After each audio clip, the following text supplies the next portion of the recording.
live? We're live. Hello, ladies and gentlemen. Yeah, I got that voice. That voice to make you pay attention. All right, everyone can hear me okay? I don't need a microphone? Yes? Good? Cool. All right. I'm just going to talk random nonsense to get the levels right here. Testing, 1, 2. Okay, great. Cool. We're going to start. So, if I speak too quickly and the translation is having trouble keeping up, please stop me. If you do not understand something that I explain, please stop me. If you do not understand what I am explaining to you, it does not make sense, I am wasting my time. I do not want to waste time. I also do not want to waste your time. So please, interrupt me if there's a problem. Good? Good. All right, people respond. Thank you. Excellent. This is going to be a great time. So, as has been with all of the workshops, our sponsor, Cuckoo, is providing live interpretation. So be sure to scan this QR code. I probably had it on the screen long enough. You've been here long enough. You know what this is. Moving on to, click the button. Move this guy over here. Great. We're going to go over an introduction to Git and GitHub. Also, brief disclaimer, I am part of Code Seoul, which is one of the sponsors of this. I also work at Lunit, which is another sponsor of this. I'm poor from sponsoring everything. I don't use Lunit's money, no. But yeah, if you want to check out more stuff like this for Code Seoul, we also do a lot of presentations and a lot of workshops, social groups to kind of cover this kind of stuff. So if this is interesting to you, you can join our Discord there. Or you can just Google us. We should be easy to find. All right, but moving on. What we will cover today, first off, before that, we're going to go fast. Git has a lot of features. We do not have time to cover all of them in 30 minutes. So we're going to cover the main parts, and we're going to go very quickly. Okay? Now again, please stop me if something doesn't make sense, but do note we are going to go fast. I may need to skip some things if we are not doing well on time. Also, normally I like to do lots of entertainment in my workshops, have fun, make jokes, more interaction. There will not be time for that. Also, we're going to go minimal on theory, okay? There's a lot of theory as to how version control works, how history works, these kinds of things. We're not going to cover that today. We're also not going to have an interactive portion. Normally, when I do workshops, we go through things together. We ain't got time for that. I don't have time to help you troubleshoot stuff. I apologize. But afterwards, if you're experimenting with Git at the end of the workshop, come talk to me. We can sort it out. And we're only going to go over the likely use cases. We're not going to cover all the different edge cases, okay? And lastly, you can see the stream as a reference. In case you are not aware, we have been streaming every single workshop on the Seoul Tech Impact YouTube channel. So if you want to go back and see what a previous workshop was like, you can check out the YouTube channel. All good? Good. All right.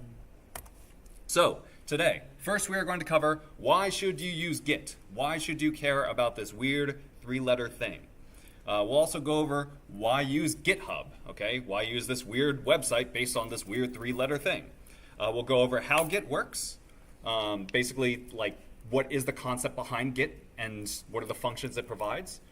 Then we'll go over how you would set up your own Git repository.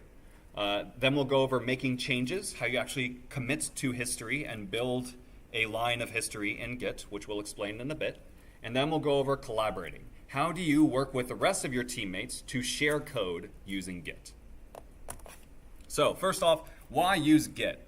Because I'm sure you've seen, like, especially if you have any kind of art background or something, you may have like draft 1 final, draft 1 final, final, final, final, final, final, right? And you end up having many versions of something, and it's very difficult to keep track, like which is the right version, what was the order they were in, all these kinds of things. But the main thing is it keeps code safe. Because the way Git works, it keeps a copy of all of your code, and anytime you share that copy, whether it's with someone else on your team or with GitHub, it's a complete copy, okay? So if I were to take this laptop and throw it across the room, and it would shatter into pieces, I would not care. Because my code is the important part. I can go buy a new laptop, right? The code is the important part, and the code is on GitHub, okay? So the hardware doesn't matter. If this thing breaks, I don't care. I treat this thing like crap. I feel a little bad, actually. Additionally, it allows you to track history. Say that throughout the course of your project development, you realize, hey, I made a big mistake like 3 days ago, no problem. You can go back to your code 3 days ago, and you can resume from there. And on that note, it's easy to undo mistakes, okay? You can also do this thing called branching, which we may touch on a little bit, where you can do experiments, and if the experiment doesn't work out, blow it all up, keep going from the main line, okay? And, oh yeah, I keep getting ahead of myself, and that makes it easy to experiment, okay? So going forward, why use GitHub, okay? We understand why we might want to use Git. You don't understand what it is yet, but we understand the benefits of it. And then why use GitHub? Well, GitHub is a website for Git, basically. It is not the only website. There are other ones. There is also GitLab and Bitbucket, which have their strengths. And there are other sites as well that I'm less familiar with, but those are the big three. But GitHub is by far the most popular. GitHub allows you to basically make a copy of your Git repository, of your code, on their servers, so that if your laptop explodes, you don't care. It makes it easy to share code with other engineers too, right? If you put your code on GitHub and you're like, hey, check out my project, you just send them a link. You don't have to get their email, you don't have to zip everything up, you don't have to send them a zip file, right? Those days are gone. Code goes on GitHub, you send them a link, they go to the link, there is your code. GG easy, okay? It also makes it easy to review team members' code, because team members can submit their code in kind of a draft form, and then you can review that before deciding it should join your code. So this makes it very easy to collaborate. And on that note, it makes it easy to merge code. If there are problems, it lets you know, it's like, hey, there's a conflict here. Your code and their code don't jive well. You need to go figure this out, okay? And when it comes to merging code, it also makes it easy for you to comment. So when you see the code that is to be changed, you can say, hey, this seems wrong, can you fix this? And that's a way of communication between team members. And that way you don't have to like set up a meeting or something or like get on the phone with them. You just leave a comment, they get a notification, they fix their code, everyone is happy. And you can automate deployment. GitHub comes with a feature called GitHub Actions. If you have heard of CI or CD, continuous integration or continuous deployment, GitHub allows you to do that through GitHub Actions. You can say, when new code is merged, do something. And that do something could be anything. It could be generating documentation. It could be running tests, like the unit tests in the workshop we just had before this. You can automatically run your unit tests when someone else submits code to make sure they didn't, change an error to a -1, like in the last workshop we saw, okay? And then you can even deploy your code. You can say, hey, once this code has passed all the tests, once everyone has approved it, go ahead and put it on the main server. You can do all that from GitHub Actions. So far, so good? Excellent. All right, so how does all of this work? What is Git and how does it work? So there are a couple of concepts that we need to understand. A little bit of basic theory here. First, there is the repository, okay? You can think of a repository as a project, okay? And a repository is basically a folder. You have a folder, Git is tracking that folder, that is now a repository, okay? So when I say repository, I just mean a folder, which is roughly a project. Very simple. Then we have the idea of commits, okay? The reason this is called a commit means that you are committing this to history. It's not just a thought you had and then you let it go. You're like, no, I want to track this. I'm committing I am committing to this being important, and I want to put it on record, okay? A commit creates history. Now, when you save your files on your computer, right, that saves it to your disk, right, but that does not put it in Git yet. You must explicitly tell Git, hey, I want to take this file and I want to include it the next time I commit to history, okay? Now, you see each of these dots here on this screen. Each of those dots represents a commit, okay? And it's basically a checkpoint. Remember earlier how we said there was history and you could go back in history? That history is composed of commits. So you can go back to one of those commits, okay? That is how you manage Git to preserve your history, go look at old things. It is very common for when a bug is introduced, right? You may go look through past commits to see at what point in time was this change made to cause this bug. What problem were they trying to solve that created a new problem, okay? Because commits include not only the code that changed, they include who changed it, when they changed it, and ideally a meaningful message. When you make a commit, you include a message, and that can be very, very helpful because that explains your code. If you changed a number from 2 to 3, out of context, that means absolutely nothing, right? But maybe in that specific application, you could say, hey, when this was only 2 pixels, the next element went up to the previous line, and by forcing it to 3 pixels, we forced it to the next line. And you can put that in a commit message, and now that code change of changing it from 2 to 3 makes much more sense. Okay, so commits include messages, and that's very important. Additionally, there are branches, okay?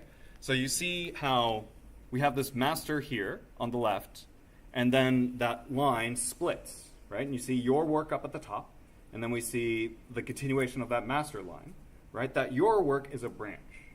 And that makes a split in history, okay? This is important because the changes that are made in the master line will not affect your line, unless you want them to. This is very useful because when you have multiple people working on one project, you don't want 2 people saving to the same file at the same time, right? So what you do is you work on the file independently, and then at the end, you can merge it. If you look at the second to last green dot, you see how the lines join there? That is a merge, where we have taken 2 branches and we've said, okay, these 2 different sets of code, now let's combine them. If there are any problems, let's figure out how to solve them. And that way you just do that one time, rather than doing it for every single one of those commits, okay? And then we have remotes. Remotes are basically other copies of the repository on other people's computers. Now, that could be your other team members. That could also be GitHub. Usually, when you set up a Git repository, you'll create a corresponding repository on GitHub. You'll say, hey, my local repository, GitHub is a remote, and then they can just talk to each other. When GitHub makes changes, you can pull them. When you make changes, you can push them. Very simple.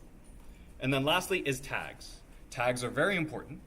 Tags allow you to say, hey, this commit was version 1.0, or this commit was when we fixed this bug, okay? You can specifically mark different commits with a meaningful, ideally short name.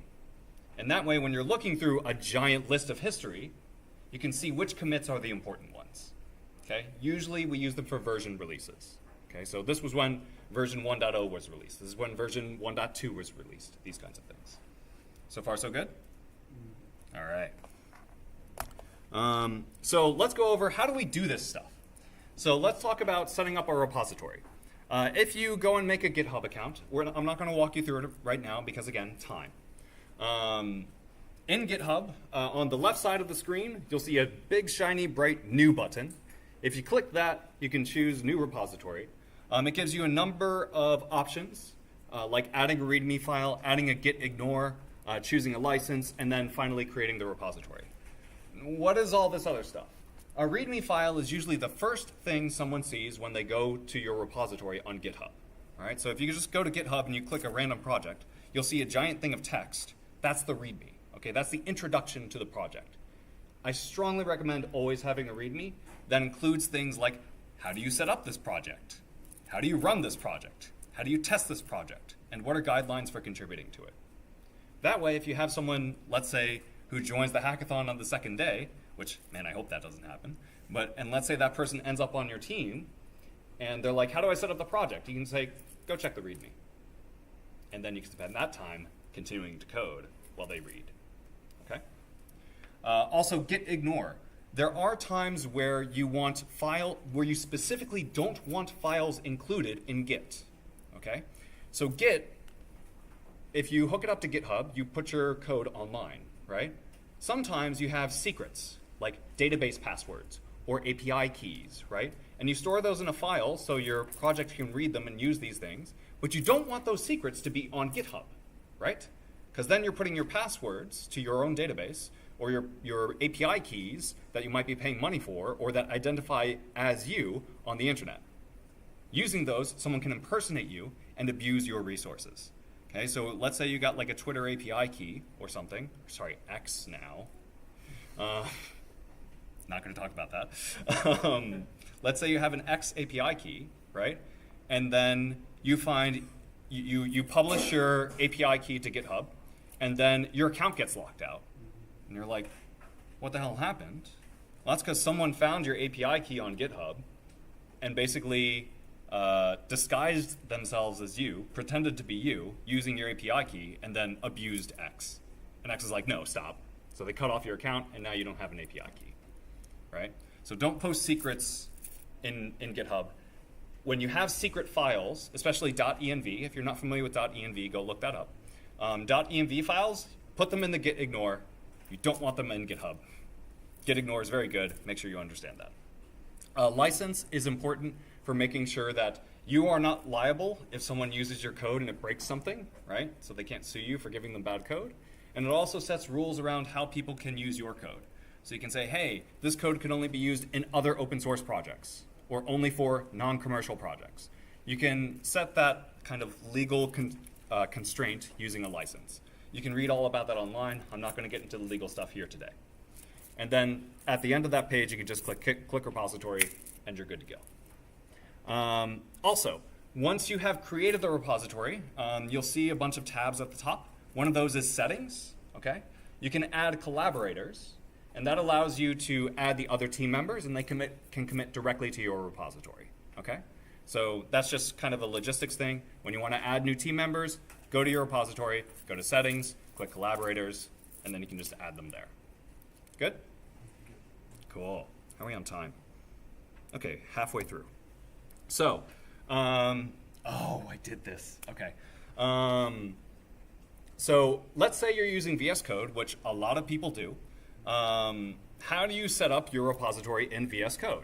Well, you'll probably see this icon on the left side. This is the kind of source control icon. It's usually Git because no one uses the old source control tools, SVN and CVS,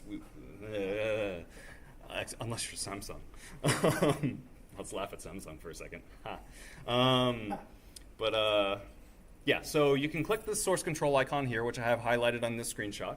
And then you can, if you created the repository in GitHub first, which is the easier way to do it, you have an option, clone from GitHub, right? So you can click that. You can log into GitHub when VS Code prompts you. And then it'll give you a list of your repositories. You choose that. And then VS Code will clone it, then you choose where you want to put that repository on your computer, right? You need somewhere to store it, so you choose a folder. And then VS Code will clone that repository down to your local computer. It will automatically set up the connection between you and GitHub. It will add GitHub as a remote for your local repository. And then you can freely push and pull between yourself and GitHub. So you make changes locally, you commit, you push to GitHub. And we'll cover how to do that more exactly in a moment. Now, also be sure to add entries to the .gitignore if you need them. Because maybe you're not doing a standard thing. Just be sure to check the .gitignore. If you miss something, you will regret it. Be very careful with that. So far so good? Everyone knows how to do this in VS Code now? Or at least can find this as a reference later? Cool. Now, I did this? Okay. Sorry, I set this up like a year ago. So let's say that you're not using VS Code. You want to do it in terminal, right? Or on command prompt, which then I ask why you're not using WSL. When you go to your repository in GitHub, you'll see this big green code button. You can click that, and then it'll have a URL to copy, and then a little copy button. You can just click that copy button. And then you can just, in your terminal, in whatever project folder you're using, just do git clone, paste the URL, you're done. It'll clone it. It'll do exactly what VS Code does. In reality, that's all that VS Code is doing. It's just running git clone. But if you're not comfortable with command line, you don't know how to navigate on a terminal, just use VS Code. It's easier. If you're more comfortable in terminal, you can use this way. Although, yeah, if you're comfortable with terminal and don't know Git, I'm surprised. But interesting path you've gone on. I'd be curious to talk to you. And then once you have run git clone, you can just open the folder. On Windows, you can just do Explorer dot. On Mac, you can do open dot, and that'll open it in Finder or Windows Explorer, all that good stuff. So far, so good? Cool. All right, so making changes. This graphic is beautiful because this pretty much sums it up. So as you're working on your code, you're saving files, right? Actually, let me check the next one real quick. Yeah, no. This is kind of the workflow you go through, okay? So you changed a file, and if you're in VS Code, that file will show up as either yellow or green. Yellow for a file that has changed, green for a new file, okay? Now that means that there is a difference between the content of that file and what is saved in your Git repository. Okay? VS Code is smart enough to recognize that. So if you want to commit your changed code to the repository so you can have that history and be able to go back to it if you need, there's a command you need to do called git add. You type git add and then you list out the files. Or if you want to be lazy, you can do git add -A.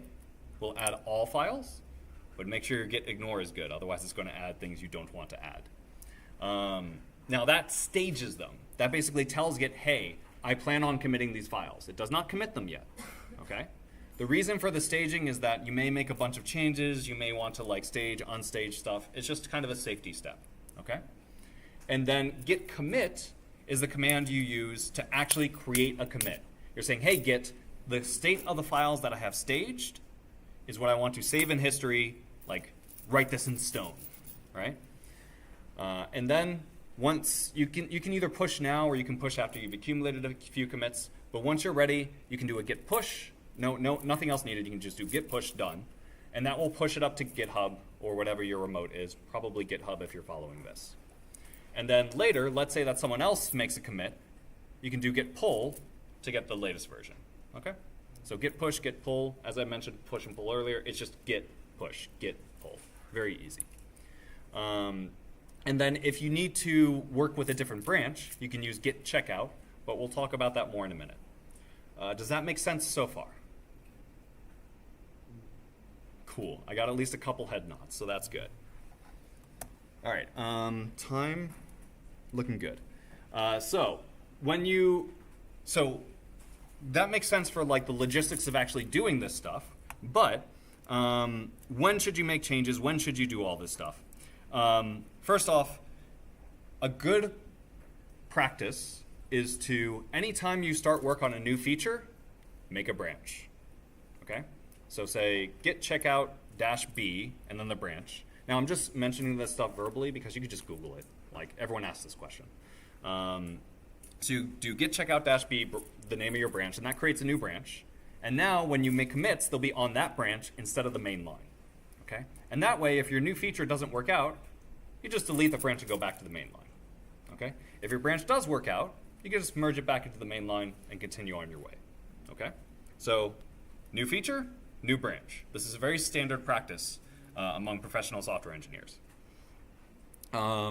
Also, if you're not sure like what the state of your current repository is, you can just do git status, and it'll show you what files are in staging, what files have changed and are not in staging, which files are in the folder but are not part of Git at all. It'll tell you all these things. Okay, so git status is your friend. If you're not typing it like 20 times a day, you might be doing something wrong. And then when should you commit? Early and often. Anytime you make a meaningful change that could be considered a complete thing, even if it's not a whole feature, even if it's like, oh, I completed 2 methods that work together, commit it. Just commit often, because otherwise if your commit gets too big, it's really hard for people to review it. It's really hard to understand why you made all those changes together. Basically, for an atomic item, commit it, and make sure you include a commit message. And to kind of summarize the workflow again, you do your work, you do git add to stage the files, you do git commit to log it to history with a message, and then you repeat. And then whenever you're ready, you can push it up to GitHub, and then you can submit a PR. Okay? Now we haven't talked about PRs yet. PRs are the way to collaboratively merge. Okay? So if you're doing your work in a separate branch, okay, and you're like, okay, I'm done, my feature is ready, I want to merge it back into the main line, you don't just want to do that alone. You might break your teammates' stuff. Okay? So what you do is you make sure everything is pushed to GitHub. Then you go into GitHub, and if you pushed recently, they'll have like a little button. It detects when your last push was, and if it was within the last 5 minutes or so. Yep, I'm finishing up. I have 5 minutes, right? Yeah. Cool. If it was within the last 5 minutes or so, it'll show a little button like, hey, do you want to create a pull request for your new changes? Yes, you do. When you click that button, it'll create a pull request. Okay? Pull request is the idea of the person maintaining the repository, who owns the main line, pulls your changes in. Okay? Why do we consider this a pull instead of a push? because it's the person who's maintaining the repository that decides if they want your code to come in, not you being like, take my code, right? So that's why it's called a PR, a pull request. And when you create a pull request, GitHub has a really, really nice UI to show you the changes that have been made so that people can review them. They allow you to make comments on the entire pull request. They allow you to make comments on specific lines of code, on whole blocks of code, and all this stuff. And that is a great way to collaborate and make sure everything is going smoothly. So almost done here. So how to do that? You can also go to the pull requests tab on your repository. This is a small screenshot of your repository page. And you can click this nice big new pull request button. And then you can choose like, hey, I want to take my branch and merge it into the main branch. You know, very standard stuff. Then it'll ask you to fill in the info, and you can hit submit. Okay. Now there is, I'm not going into more detail about that because I've explained it mostly already. Now, I've been talking about git add, git commit, all this kind of stuff. That's if you're doing it on terminal. If you're using VS Code or a similar development environment, it has a UI for this. Okay. So in VS Code, when you click that source control icon, you'll see a panel pop out, and it will show you the changes, and it'll have a little box where you can type your commit message, and you can just say commit or commit and push, and you can just all do it in the UI. You don't have to memorize all this terminal stuff. The terminal stuff is useful if you're ever in an environment where you don't have VS Code, but doing it with VS Code is much easier if you're not comfortable with terminal. So just do that. It walks you through a lot of the stuff much more easily. And then lastly, there is a bunch of stuff that we did not cover today. Now, again, this is more designed for doing it interactively. But we didn't cover fetch. We didn't cover reset. We talked about pull, but we didn't go into too much detail. There's also revert. You can show differences between commits. You can do bisect if you want to search through the Git tree. There's stash if you want to like set your changes aside without committing them. There's grep for searching through your commit history. And there's rebase if you want to kind of rearrange your history a little bit. Now, very few people know all of these commands by heart. Everyone pretty much Googles for them when they need them. But at least you know these exist. You can use this as a reference, and you can study on your own time. So I think we're pretty much at, 3 minutes early. Perfect. So thank you for your attention. Today we covered why should we use Git, why should we use GitHub, especially for collaboration. We talked a little bit about how Git works. Again, repositories, commits, branches, remotes, tags, these kinds of things.